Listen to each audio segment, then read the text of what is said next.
Domingo de Guzmán nació en 1170 en la villa de Calaruega, Castilla la Vieja, que se encontraba bajo jurisdicción del obispo de Osma. Antes de nacer, su madre tuvo un sueño en el que vio a su futuro hijo como a un perro que portaba entre sus fauces un labris ardiente, es decir, un hacha flamígera de doble hoja. Aquel símbolo interesó vivamente a los señores de Tarsis, pues lo consideraban señal de que Domingo estaba predestinado para el culto del fuego frío. De allí que lo vigilasen atentamente durante la infancia, y apenas concluida la instrucción primaria, gestionasen una plaza para él en la Universidad de Palencia. En Palencia enseñaba teología el célebre obispo Pedro de Tarsis, más conocido por el apodo de Petreño, quien gozaba de confianza ilimitada por parte del rey Alfonso VIII, del cual era uno de sus principales consejeros, y por eso Petreño vivía tras los muros de la universidad, en una casa muy modesta, pero que tenía la ventaja de estar provista de una pequeña capilla privada. Allí tenía para su contemplación una reproducción de Nuestra Señora de la Gruta.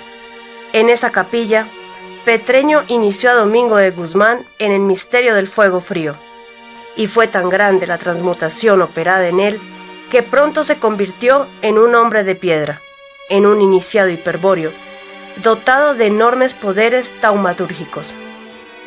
Tan profunda era la devoción de Domingo de Guzmán por Nuestra Señora de la Gruta, que se decía, la misma Virgen Santa respondía al monje en sus oraciones.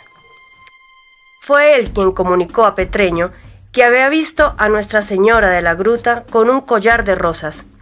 Entonces Petreño indicó que aquel ornamento equivalía al collar de cráneos de Freya Calibur.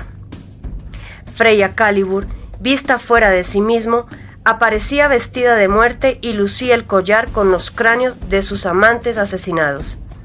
En cambio, Freya, vista en el fondo de sí mismo, tras su velo de muerte que la presenta terrible para el alma, era la verdad desnuda del Espíritu Eterno, la Virgen de Agartha, de belleza absoluta e inmaculada.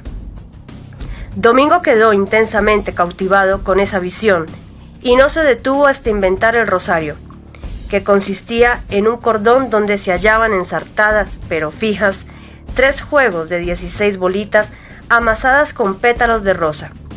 Las 16, 13 más 3 cuentas correspondían a los misterios de la Virgen. No debe sorprender que hoy se los tenga por 15, ni que varíe el número de cuentas del rosario, ni que hoy día se asocie el rosario a los misterios de Jesús Cristo, y se hayan ocultado los misterios de Nuestra Señora del Niño de Piedra, pues toda la obra de Santo Domingo ha sido sistemáticamente deformada y tergiversada, tanto por los enemigos de su orden como por los traidores que han existido en cantidad y existen en cantidad aún mayor dentro de ella. Domingo, por su natural vocación por la predicación y por su deseo de divulgar el uso del rosario, lo condujo a difundir la doctrina cristiana y el culto a Nuestra Señora del Rosario en las regiones más apartadas de Castilla y Aragón. En esa acción descolló lo suficiente como para convencer a los señores de Tarsis de que estaban ante el hombre indicado para fundar la primera orden anti-golem de la historia de la Iglesia. Domingo daba muestras de verdadera santidad y sorprendía con su inspirada sabiduría. Mas para tal hecho no pudiese ser negado por los golem, era necesario que Domingo se hiciese conocer fuera de España, que diese a los pueblos el ejemplo de su humildad y santidad. El obispo de Osma, Diego de Acevedo, que compartía secretamente las ideas de los señores de Tarsis, decidió que el mejor lugar para enviar a Domingo era el sur de Francia, la región que en ese momento se encontraba agitada por un enfrentamiento con la Iglesia. La gran mayoría de la población occitana se había volcado a la religión cátara, que según la Iglesia constituía una abominable herejía. El obispo Diego gestiona ante el terrible Papa Golem Inocencio III la autorización para recorrer el Languedoc, predicando el Evangelio y dando a conocer el uso del rosario. Sin embargo, recogen muestras de hostilidad en muchas aldeas y ciudades. no por sus actos, que los hombres puros respetan, ni siquiera por su prédica, sino por lo que representan, la Iglesia de Jehová Satanás. Frente a la intransigencia de los cátaros, Domingo y Diego recurren a un procedimiento extremo que no podía ser desaprobado por la Iglesia. Advierten a quienes los quieran oír sobre la segura destrucción a que los conducirá el sostenimiento declarado de la herejía, mas no son escuchados. Corre el año 1208, y mientras el pueblo se encuentra firmado en estas posiciones, el Papa Inocencio III anuncia la cruzada en represalia por la muerte de su legado Pedro de Castelnaus. Es tarde ya para que la predicación de Santo Domingo surta algún efecto. En aquel año, en tanto se producía la matanza de Béziers y otras atrocidades golem, Santo Domingo realizaba su primera fundación en Fan-Jevois, cerca de Carcasona. Había comprendido de entrada que las damas occitanas presentaban una especial predisposición para el amor espiritual, y por eso establece allí el monasterio de Praulé, cuyas monjas se dedicaban al cuidado de niños y al culto de la Virgen del Rosario. Para escapar al control de los golem, era imprescindible desechar la regula monachorum de San Benito. De allí que Santo Domingo haya dado a las monjas de Praulé la regla de San Agustín. En los años siguientes, Santo Domingo intenta llevar a cabo el plan de Petreño y funda una hermandad semilaica, al tipo de las órdenes de caballería llamada Militia Christi, cuyos miembros fueron conocidos como monjes terciarios. Pero pronto esta organización se mostró ineficaz para los objetivos buscados y se tuvo que pensar en algo más perfecto y de mayor alcance. Se decidió que lo más conveniente era crear un círculo hiperbóreo, encubierto por una orden católica.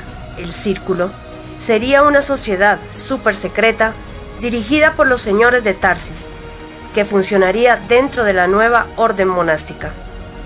Aquel grupo secreto, integrado en un comienzo solo por 16 iniciados, se denominó Circulus Dominicanis, es decir, Círculo de los Señores del Perro. Tal nombre se explica recordando el sueño premonitorio de la madre de Domingo de Guzmán, en el cual su futuro hijo aparecía como un perro que portaba un hacha flamífera, y considerando que para los iniciados en el fuego frío, el perro era una representación del alma y el Señor por excelencia, era el espíritu. En todo iniciado hiperbóreo, el espíritu debía dominar al alma y asumir la función de Señor del perro.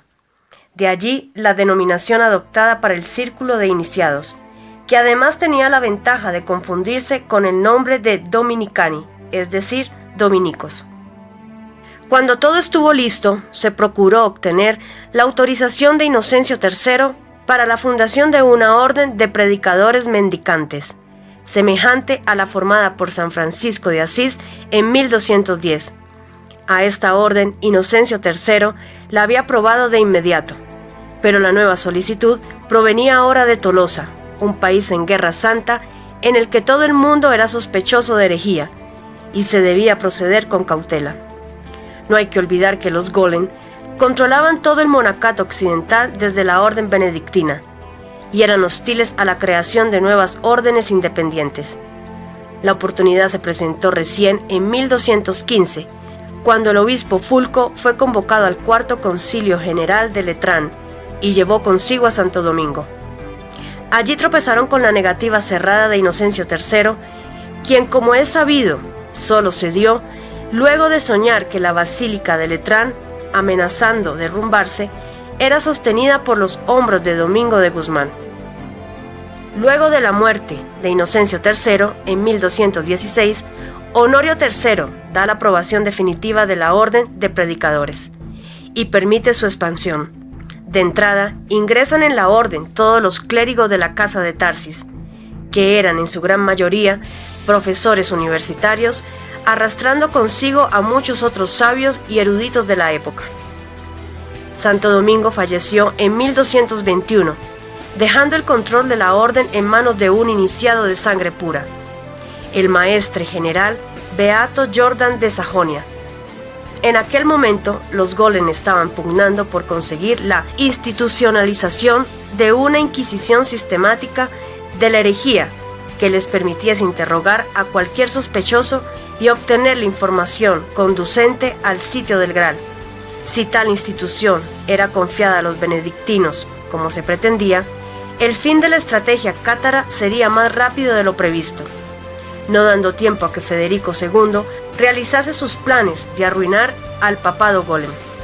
Los dominicos disponían de indudable capacidad de movilización en el Lángedok, y cuando los Golem se convencieron de que la nueva orden se advendría a su control y permitiría el ingreso de sus propios inquisidores, aprobaron también la concesión.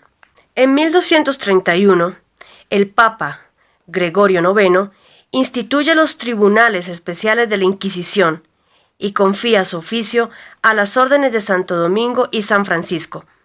Esta última instancia de Fray Elías, un agente secreto de Federico II en la orden franciscana, que sería ministro general de 1232 a 1239 y que al final, descubierto por los Golem, se pasaría abiertamente al bando gibelino. Pero al poco tiempo, solo quedarían los dominicos a cargo de la Inquisición. Tiene que quedar en claro dos hechos al evaluar el paso dado por la Orden de Santo Domingo al aceptar la responsabilidad de la Inquisición. Uno es que ello representaba el mal menor para los cátaros, y de ese modo se conseguiría al menos sabotear la búsqueda del Graal y retrasar la caída de Montsegur, objetivo que se alcanzó en gran medida. Y el otro hecho es que los señores de Tarsis eran perfectamente conscientes que la orden sería infiltrada por los Golem, y que estos abrirían las puertas a los personajes más crueles y fanáticos de la ortodoxia católica, quienes destruirían sin piedad ni remordimiento a los cátaros y a su obra. Y aún así, el balance indicaba que sería preferible correr ese riesgo a permitir que los Golem se desempeñasen por su cuenta. A los inquisidores más fanáticos, que pronto actuarían dentro de la orden, no se los podía obstaculizar abiertamente, pues ello alertaría a los Golem. La táctica consistió en desviar sutilmente la atención hacia falsas pistas. Los señores del perro lograron que, bajo el cargo de herejía, se liquidasen con la hoguera a la totalidad de los criminales, ladrones, degenerados y prostitutas del Lángedok. En el segundo caso, la Inquisición dominicana produjo un efecto no deseado por los Golem benedictinos, pues los Golem no podían impedir que se reprimiese a los miembros del pueblo elegido, fácilmente encuadrados bajo el cuadro de herejía. Y los señores de Tarsis, que no habían olvidado las cuentas que con ellos tenían pendientes desde la Europa del reino visigodo de España y la participación que les cupo en la invasión árabe, así como las intrigas posteriores para destruir a la casa de Tarsis, tenían ahora en sus manos, con la Inquisición, un arma formidable para devolver golpe por golpe. Así fue como los Golem comprobaron con desagradable sorpresa que la represión de la herejía derivaba en muchas ocasiones en sistemáticas persecuciones de judíos, a los que se enviaba a la hoguera con igual o mayor saña que a los cátaros, que lamentablemente no fue todo lo efectivo que ellos esperaban, porque al igual que a los cátaros, a los herejes judíos debía ofrecérseles la posibilidad de conversión al catolicismo, con lo cual salvaban la vida, cosa a la que éstos solían acceder sin problemas, transformándose en marranos, es decir, conservando su religión en secreto y simulando ser cristianos, contrariamente a los hombres puros, quienes preferían morir antes que faltar al honor y mentir sobre sus creencias religiosas. En resumen, el tiempo fue pasando. La herejía cátara fue cediendo paso a la más tranquilizadora religión católica. Los furores iniciales de la Inquisición se fueron aplacando y la orden de predicadores fue complementando su injustificada celebridad de organización represora con otra fama más acorde con el espíritu de sus fundadores, el de orden dedicada al estudio, a la enseñanza y a la predicación de la fe católica. El gran sistema teológico de la escolástica se debe en alto grado a la obra de notables pensadores y escritores dominicos, que en casi todos los casos no eran iniciados, pero estaban guiados secretamente por ellos. Para desarrollar esta actividad, la orden se concentró en 2 universidades prestigiosas, la de Oxford y la de París. Bastará con recordar que profesores como el alemán San Alberto Magno o Santo Tomás de Aquino fueron dominicos.